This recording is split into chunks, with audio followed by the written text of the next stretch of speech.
በስመ አብ ወወልድ ወመንፈስ ቅዱስ አሐዱ አምላክ አሜን።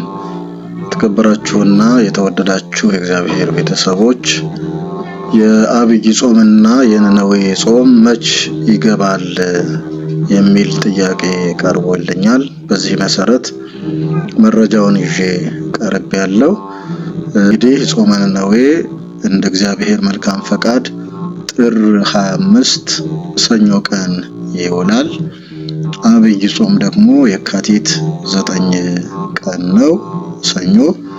ደብረ ዘይት መጋቢት 6 እሁድ፣ ሆሳዕና መጋቢት 27 እሁድ፣ ስቅለት ሚያዝያ 22 ዓርብ፣ ትንሣኤ ሚያዝያ 4 እሁድ የሚውሉ ይሆናሉ።